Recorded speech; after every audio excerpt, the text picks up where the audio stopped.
আমরা যখন ছোট ছিলাম আমি দেখেছি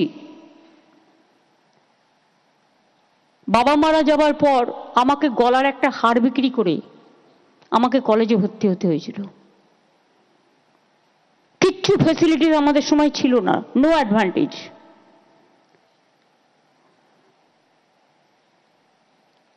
যে কষ্টগুলো আমরা পেয়েছি সেই কষ্টগুলো যেন এখনকার সমাজ না পায়।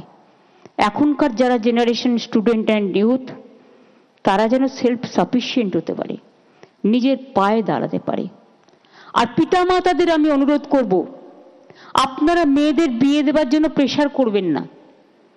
তারা নিজেদের ভাগ্য নিজেরাই গড়ে নিতে পারে, তাদের নিজের পায়ে দাঁড়াতে দিন, তাদের আত্মনির্ভর হতে দিন।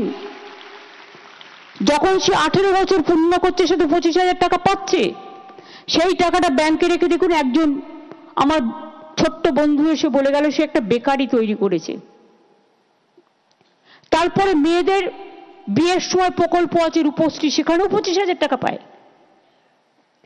সুতরাং বাবা মা চিন্তা করার কোনো ব্যাপার নেই।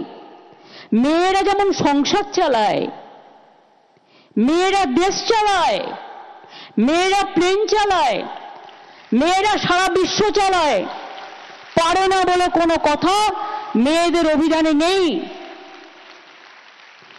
সেই জন্য কন্যাশ্রী যেমন তারা পাচ্ছে, সবুজ সাথীও তারা ক্লাস 9-এ পাচ্ছে, সাইকেল বিনা পয়সায়। এবং যখন তারা ক্লাস 11-এ হচ্ছে তখন আমরা তাদের বিনা পয়সায় স্মার্টফোন দিচ্ছি।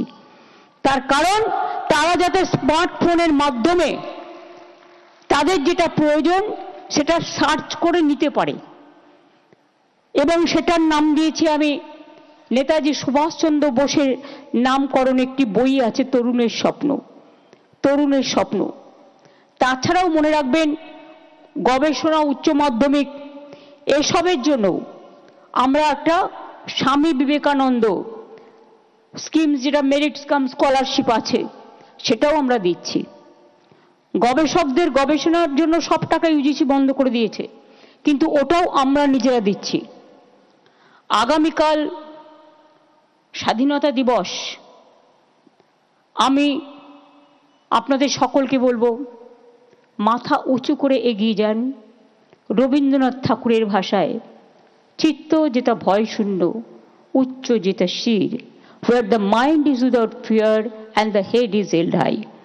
মনে রাখবেন সংকীর্ণতা নয়, বিভেদ নয়, ভেদাভেদ নয়।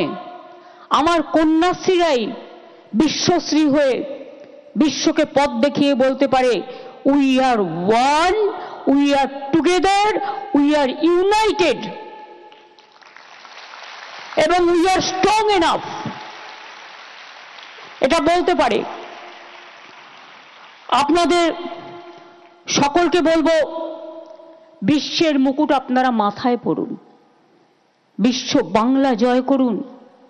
নাসা থেকে ভাষা সবটাই কিন্তু বাংলা নিয়ে। মনে রাখবেন এ মাটি সোনার মাটি, এ মাটি সোনার চেয়েও খাঁটি। এই মাটিতে জন্ম নিল রবীন্দ্র নজরুল, একই বৃন্তে দুটো কুসুম আলোকময় সে ফুল। এই বাংলায় জন্ম হলো প্রকৃত সভ্যতার, ইতিহাসের পাতায় আছে কত সংস্কার। তাই বাংলার ঘরে ঘরে নবপ্রজন্ম হাল ধরো আজ ভারতের দরবারে। মাথা নত হবে না, সকলে এগিয়ে যান নতুন করে।